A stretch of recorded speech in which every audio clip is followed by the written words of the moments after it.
Welcome to Ask a Puppy Trainer Show. This is where we answer all of your questions about puppyhood. I'm Bethany. And I'm Sparky from the Puppy Academy. We're excited you're here. And now, let's get to the show.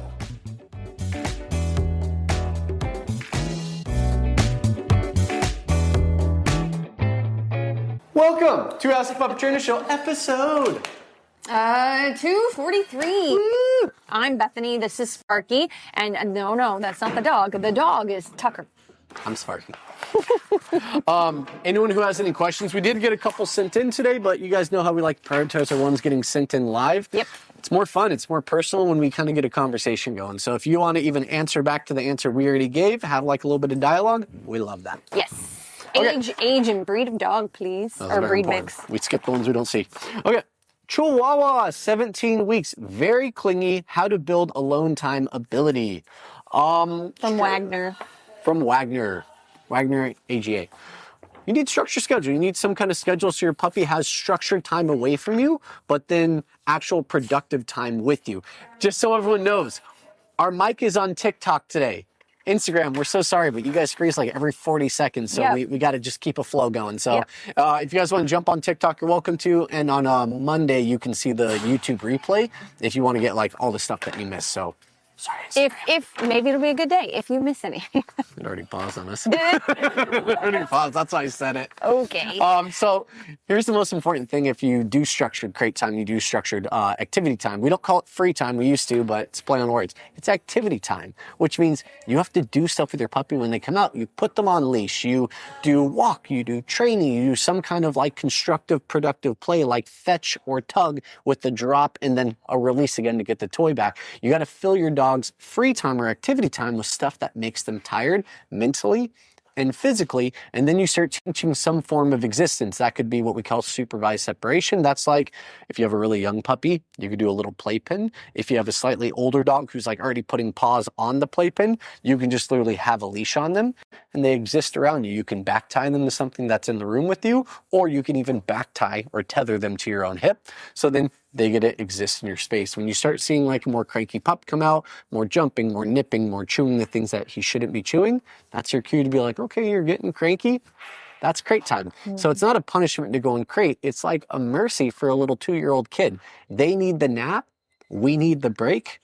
Mutual. Help yourselves out. And if you don't use crate, it's just 10 times harder. Like, cause you have to have a really good spatial pressure awareness and teach your dog that as well. They already know it, but they don't know it with humans. They know it with other animals. And so you'd have to dig into that if you didn't use crate. Just to add on to that, I'll say like, let's say this was your dog and I have already done my walk, my training, my dog is relaxed. So I'm going to reward relaxation with more relaxation. So I'm not petting the head. I'm not oohing and awing too much. I can talk to him. We're not doing the things that we really enjoy to pet because it overstimulates the dog and then gets you nipped. Yeah, I can talk to him a little bit, but nothing that gets him aroused. And so instead he gets a nice little massage. He can be right here. But if I just pick your dog, like if this is your dog, if I just pick him up and put him in crate, that might not be the best idea. So I'd have to have more process to this. So I do this for a little while. He's nice and relaxed, but then I got to put him on leash, take him out to potty, kind of have a bit of a reset with him, and then do some crate patterning or just 5-10 minutes of matter-of-fact training that doesn't have any emotion or touch involved. You can still use food as like your payment method, but it's like transactional. And so you really got to remove some emotion out of it to help them be able to be in crate, be alone. I would cover the crate. I would have a fan or a white noise machine. And then I would also play some sort of radio or something in the background that'll drown out outside noises. Yeah. Yeah. Mm-hmm. All right, let's go on. It's Sarah Bates. We have coyotes in the neighborhood that we see during walks. Advice. If you have a small dog, they actually have something called a coyote vest, which is kind of cool. It's got like all these crazy little gadgets and gizmos all over it. It makes your dog look very big and scary, but it's just basically like different colored things all over the dog. That's a vest you can actually put on them and still clip a leash to the collar or the harness. This might be the lady's dad. You see the lady? Oh, maybe. He's getting a little whiny and a little fidgety. So I think he wants you. Does he know you really well? Yeah, I was just petting him. Yeah. Oh, we're squirming. You really do want to go to him. Yeah, Instagram is dying right now. Yeah. All right, Okay. keep going. What were we talking about? So you can get those Coyotes. spiked vests. For me, I would really only do that if I was taking my dog off leash or on long lead work, like a small dog in an area like that. Bethany, the coyotes are crazy now. In Malibu, there's but my confirmed dog's next to cases. me. There's confirmed cases in Malibu of coyotes running up, grabbing the leash and pulling down, or grabbing the fingers of the hand holding the leash, while a second coyote picks up your dog and runs in the opposite direction of the first one running in that direction. It is confirmed cases of them stealing dogs strategically. So I'm a coyote vest guy. If I see a lot of coyotes and I want to be a little bit crazy and I'm in PV and it's dark, I'll probably coyote vest even if I have a leash on. Yeah, I've had a lot of experiences with coyotes out here. Growing up on a farm, they stay away, but for some reason out here, they follow you around like your dog People feed them. could be lunch. People feed them. So yeah, it's a very different scenario. So here's some of the basics. So I've got no problems fighting, and if my dog is next to me, I mean, I'm not going to let anything happen. So that's why for me, I just know myself. I'm not going to put a vest on every time, that I go outside for a potty break if I live like in an apartment building. But Potty break, yes, I agree. if you are nervous of this, and this is something that's prevalent in your area, if there are certain times of year, which I know there are, where they are more feisty, then absolutely consider the coyote vest. But just like if you muzzle a dog, that shouldn't make you more complacent when it comes to the coyotes being around. So there's a few different ways coyotes work. One of the main ways, if they're operating functionally like a team, because some of them are loners in the city, it kind of messes with what they're supposed to do. If they're operating properly, you will see one, but there will be others. Okay. And so what does that mean? You do not see the one coyote in front of you trying to distract you, trying to get you upset, and pick up your dog and hightail it in the other direction because they're waiting for you to do something stupid. So multiple will potentially move in. I don't mean like 10. I mean like there'll be one and then there'll be two others potentially. So there's a few different ways. LED flashlights. So there's a few different ways that you can handle it. One is you have to stay calm. You don't run from a mountain lion. You don't run from a bear. You don't run from a coyote. You don't run from a wolf. You don't run. People, please don't run. You don't scream and act hysterical. You don't challenge the predator either. So there's a middle ground where you stay calm, cool, collected. If I have a small dog, I am absolutely scooping that dog up. And I am very slowly moving away. Yes, I like the flashlight thing. If I have my phone on me, I'm absolutely pulling out that very bright light and flashing it around. And I am backing away from the one that I see, knowing there are potentially one there and one there. And so as long as you don't run and you move away slowly, 99.9% of the time, you will be peach keen. Got anything else to add? Flashlight is for flashing at the bushes. LED lights will actually light up their eyes, so you can see if there are more around you or if it's just one in front of you. Yeah, just move Yeah. around. But this was my question, ladies. So thank you. We are Oh, you're right. And so many coyotes. Yep, so you're closer to Malibu than I thought you were. Yeah.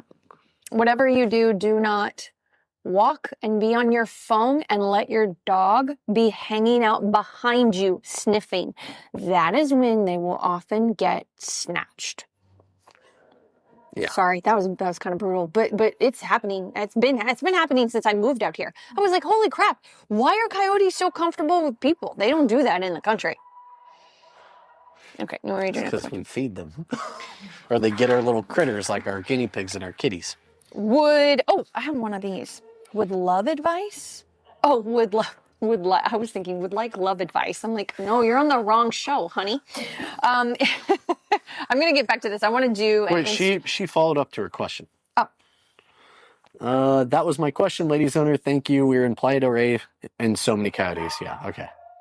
You're welcome. Get a German Shepherd with your little dog. What? It'll help. Esther's. Okay. Partially kidding. All right. Leaz1205 says, our pup always barks at the dogs on TV. Yes, it's cute and fun. No, it's not. But there's the but, smart lady. Other than changing the channel, is there something I can do other than no? Leaz, can I have age and breed or breed mix so I have some idea of what we're working with here? And then pause to do the poor connection. Okay, and then if you could also, if you have room, like a little bit of what you've done so far, if anything. If nothing, totally cool. Just curious. So I'm going to jump down. Eliza, morning routine question. We do out for toilet, then breakfast, then play, then walk, then crate. Awesome. Someone said change to breakfast after walk. What's best? Thanks from me, Max, 8-month-old male cockapoo.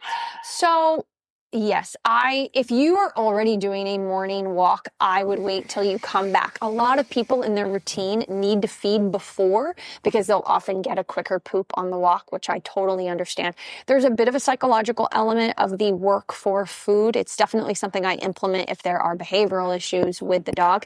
Also, it can help a dog rest better. If you're taking a dog out on their walk and you're doing training, especially if you're doing play, you should definitely wait. But a walk and training on a full belly, they're not always going to feel their best. And so you're going to get more energy to deal with, but they come in, they are tired, they have their food, and they rest beautifully in crate. So that would be my big reason of changing it up.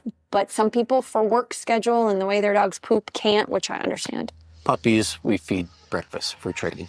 So kibble in the pouch. I'm doing it on the walk. I'm doing 20 repetitions a come. I can feed an entire bowl of kibble in 10 minutes or less if I'm doing it on a walk or I'm doing it during the training session. So yeah, I agree with Bethany. Into the walk, into the training before going in crate. That way they kind of settle with that food rather than build up energy through calorie usage. Yeah. So the follow-up to the barks at other dogs on TV, I'm guessing doesn't bark on walks yet. I say yet because Leah says 1-year-old Australian Labradoodle. Haven't done anything for this yet. You want to start? Barks at the TV. Well, I feel like just the context of that text, it looks like we might be enjoying it sometimes and not others. Yeah, haha, it's cute and fun. But yeah, then changing channel is like kind of the only thing you can do. So if you're over it, that means you got to stop doing it. But I also I always like to mention, how long have you been doing it? If he's been looking at that TV and barking at dogs for the last 6 months to a year of his like puppyhood and like early adulthood, it's a pretty like solid habit. What would I do? How would I start that? Gosh, I mean, I'd probably do place patterning. Like I would try to get a routine in there that I know can bring his focus back to me. Sorry, Instagram keeps pausing. That can bring his focus back to me. I think my routine would be let's go off of place, redirection far enough away so the TV becomes out of sight. That's when I'd shift back. I'd either have, if this is my living room, my TV is here, my place cot would be here. This is where the dog can see the TV. This is where the dog can see all the dogs. My patterning is moving opposite from that TV to make the job as easy as possible. If your dog still can't focus, you have to work below threshold. So you have to be able to put your place in an area where you can still get some focus through leash pressure, through food guidance, if you're using train tools, whether you're not, you have to be able to get focus. So if I'm upstairs, my dog's paying attention to that TV, I can't get any focus, I need to move far enough away from that TV so my dog starts paying attention. Once I'm there, I would do place pattern, many repetitions. I'm trying to work the brain down until I can get that moment of settle. And that's where I'm training for about a week. Every time I can do a session, get a little bit closer to it. Don't gradually increase the difficulty by going 5 feet closer, 5 feet closer. You got to kind of randomize it. You got to do downstairs, 20 feet away from the stairs where the noise is strongest. You do that for 3 or 4 days. I do it right next to the stairs. On day 5, he really struggles. I go 6 feet away again. So I'm moving closer, but randomizing where I put the place so there's not a gradual understanding of it. Yeah. I would do that and I would layer on a couple other things. So you've got your redirect, which is your place, because the dog does need to know what you want them to do instead. So you got to teach place command. It's the best thing to do. Caught is the best way to teach it. You have a 1-year-old dog. Sometimes 1-year-old dogs are immature, and they can be really still quite puppyish, or they can be acting like an adult dog and be pretty intense intense. So you're at a tricky spot. So I'm going to give you a couple of ideas. You've got your place redirect. Let's say you practice that for 3-4 days and you're gradually trying to get closer and closer, working under threshold. Clicker training can actually be a really great interrupter, not just positive reinforcement. So I would try to start clicking and throw food on the cot. Click food. You don't say anything. Click food, click food, click food. Throw it off the cot. Throw it back on the cot. Throw it off the cot. Throw it back on. Click food, click food. Many, many repetitions. We're talking 20 to 30 in 10-15 minutes. And then turn the TV on low, or like YouTube, where there's going to be a dog on the TV where you're still at a decent distance. It's not like right in front of his face. And he's going to look or do a little woof, and you're going to click food. He will hopefully do it right next to him, or hand feed him. Click food, toss it away from the TV, and then click food, toss it on the cot. You might be able to do the cot and say place right away, or he might be too intense and he need a gradual buildup. Do that for another week. Create that strong association. If he is still blowing up and it hasn't decreased, try a no and a pet corrector, which can be a nice startling noise and interrupt the behavior. And yeah, in the air. Yeah, or just like down by, I like to do it down by my side, but yeah. And see if that kind of makes him be like, whoa, what was that? He pauses, click food, click place, click food, click food, click food on place. And so that can be a more powerful interrupter. And then you're telling him what to do instead. But there's no bones about it. This is a lot of work inside. I would start to do some version of it outside when you see dogs as well. Yep. Okay. You got any? I don't have too many. Oh, I do. I'm a first-time dog owner. I'll have a teckle. What's a teckle? A first-time dog owner with I'm not saying that word. What was it? Teckle. Oh, teckle. Teckel. In a month. Google. You got Instagram. They're dead anyways. No. They are not dead. It actually has not been as bad today. Just, Your phone has been frozen this whole time on Instagram. I want to let you know, if you didn't get the full answer because Instagram is freezing, on Monday, the full version will be up on YouTube and you can see it there. A teckle. A hunting dog breed. Same as a Dachshund. Oh, it's a Dachshund. Oh, so it's like a long-haired Dachshund. A badger dog. A gun dog. Oh no, a Dachshund just popped up. It doesn't say teckle. First-time dog owner with a teckle who lives in an apartment. Teckle hunting dog breed. She'll have the dog. But why does it just show Dachshunds? Is teckle the same as the dachshund? Yes. It's basically known. Are you just being fancy with us trying to show off? The Dachshund, also known as a dackle or teckle. You got it. Are you in the UK? Well, I want to know. She probably is. Trying to That's what they call it in the UK. Because you're either trying to be fancy. I watched an and Instagram video earlier this morning of a Dachshund that they called a teckle, and I was like, wow, that must be like an offshoot of the Dachshund. No, it's literally a Dachshund, just long-haired. Yeah, they're trying to be fancy, or they're from the UK. I want to know which one it is. So anyway, what was the question? I have a teckle a month and live in an apartment. I'm scared about the barking when I'm not home because I live in an apartment. What's the best thing? Dachshunds are known to have some of the worst separation anxiety of any breeds we've trained in the last 9 years. And be so feisty. But they're working dogs. But it didn't say a mini teckle. So. Well, that might mean more energy. So, yeah, but I think regular Dachshunds are more even. Balanced because they're more even than mini teckles. Stop it, Bethany. Stop the teckle. I'm enjoying it. I'm going to use it. Well, deckle. Yep, just like a deckle. No, it's a teckle. No, they're Renfrew says deckle or teckles. Yeah. Okay. We have an online school, and you would need it. That would be good. We're more focused.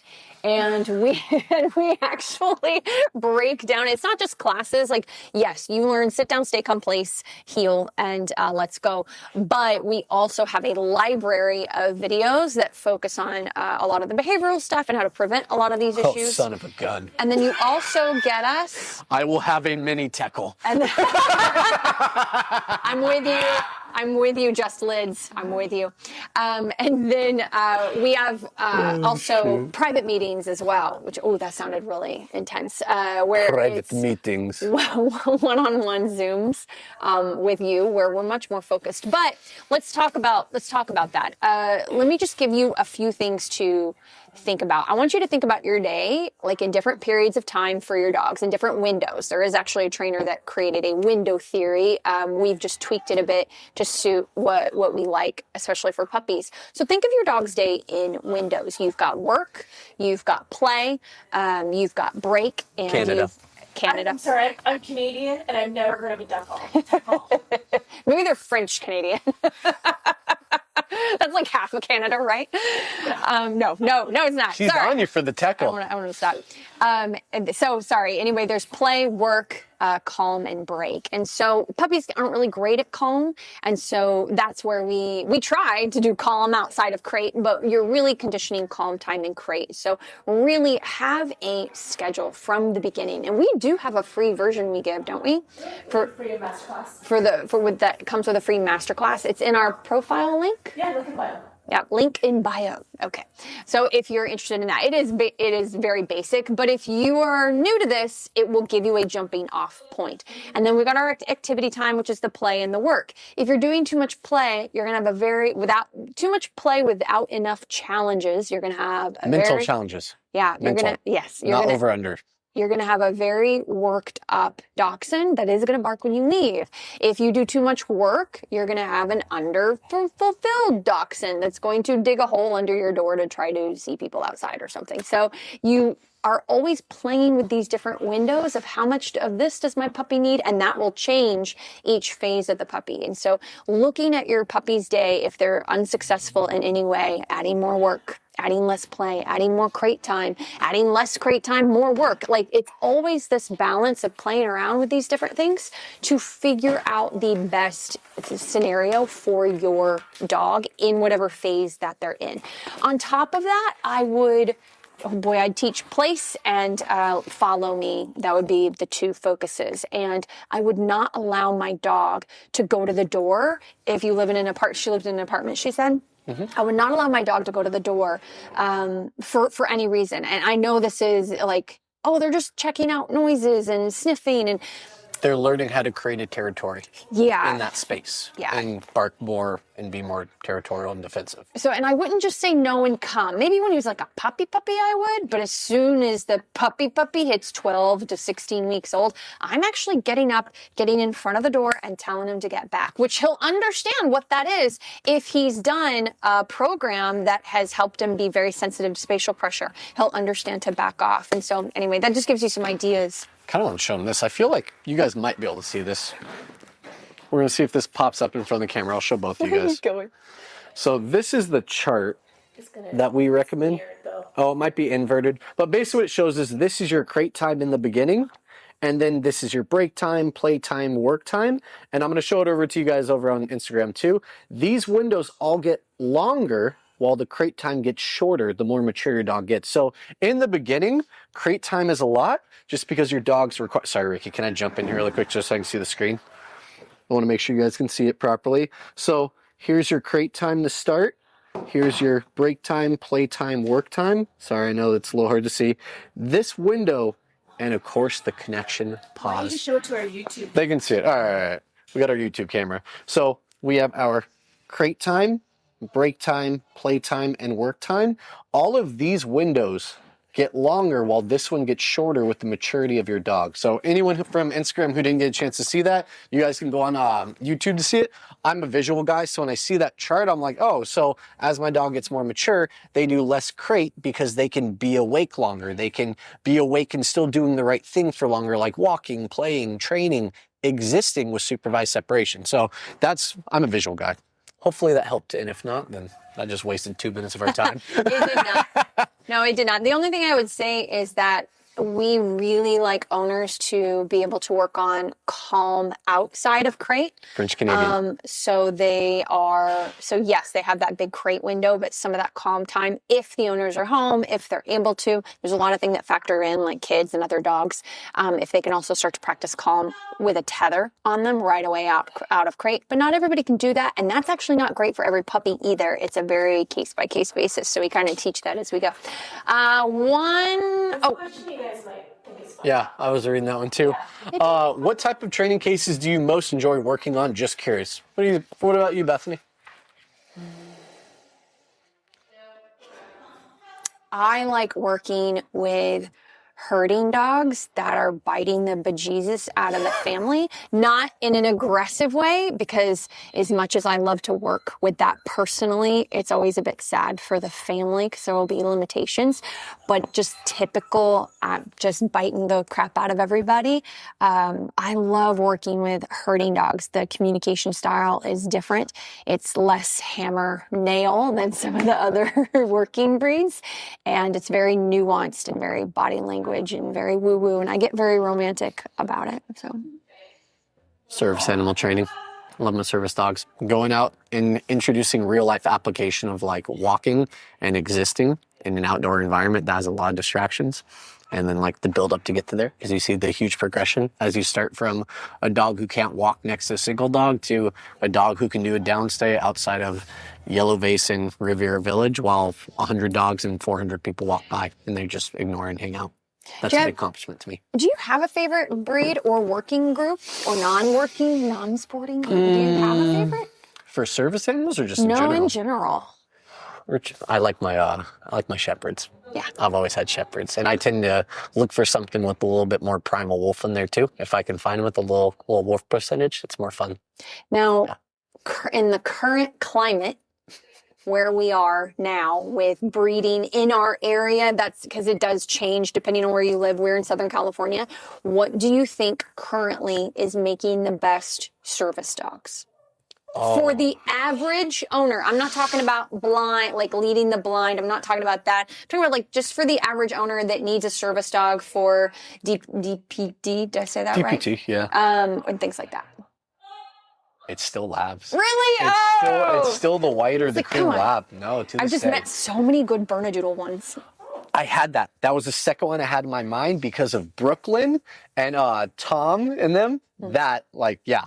Every now and Don't then. worry, guys. I'm throwing you the throat. I'll Every text now you and later then. about that. Every now and then they're too nervy, unfortunately. But yeah. I still have the greatest success with white labs. I think they're just white or cream labs. I just think they're so food motivated. I think there's a common misconception that they're the smartest dog in the world. I think there are a lot of smarter breeds out there, but I think they're the most obedient breed. Their greatest joy in life is making you happy and listening to you for that one piece of kibble that they may or may not get. Is it fair to say that Labradors are deceptively How do you tough? say this? Like really tough the first 2 years? Oh, I would say if you don't get a training program, for sure the first 2 years. If you do have a training program, that's like more of a balanced program where they can help you through the adolescent stages. I would say a year to year and a half. Because I've been about 6 months. I've been working with more labs than normal the last few years. Yeah, but the people who call you are the ones who are just struggling. They're usually dying in the water. They're sinking. They're usually confident field labs. Yeah. But they still have the goofy play nature, and they are like so unfocused and so challenging.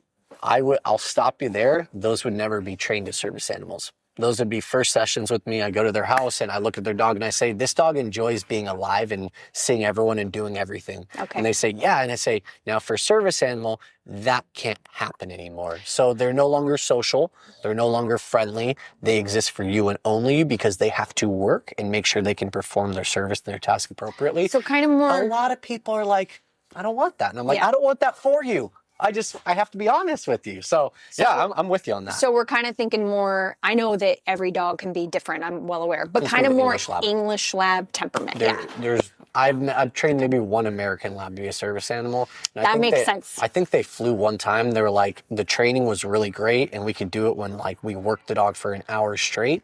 But the minute you let your eyes leave a working animal who's still very high energy and puppyish, you can't really keep up with that. So that makes sense. Certain service animals, especially if they're more high energy, they need a lot of work to make into service animals. And there are absolutely probably 2 dogs every month that I just say, hey, I don't recommend it because we have to not gradually, we have to vastly change their personality and how they think and how they are to make it into that. And most people love their dog's personality. That's why they get a dog. I've found that with a lot of golden retrievers too, because they tend to have more drive. I've actually done quite a few golden retrievers, but they're all long-haired feathered golden retrievers. It's never short-haired golden retrievers. I've probably certified maybe one in 16 years of doing it, maybe one short-haired golden retriever. All the other ones are long-haired feathered golden retrievers. And if anybody's curious about that, that is a big thing in German Shepherds as well. Sables are known for being more of a pain in the butt. Long-haired, which are rare, German Shepherds are known for being calmer. Like there is some genetic mutation, or well, the genetic mutation for the long hair, but there's some genetics tied with color and type of fur, which is really fascinating. I'd love to learn more about that. All right, guys, we had a lot of fun today. Is everybody say goodbye? Bye, guys. Bye, everyone. We gotta do thumbs for Instagram. Thumbs. Thanks for tuning into Ask a Puppy Trainer Show. We hope you found some advice that you can use to help make puppyhood a little easier. Don't forget to join us live every Wednesday at 1 p.m. Pacific Time on Instagram or TikTok at The Puppy Academy. This is where you can get a chance to ask your burning questions in real time. And if you want even more puppy guidance, visit our website at thepuppyacademy.com for info on joining our online puppy school. If you enjoyed today's episode, please consider subscribing to our podcast and leaving us a review. These reviews let more people find us and supports us on our mission to help as many puppy parents as possible around the globe. Thanks for listening, and we'll see you in the next episode.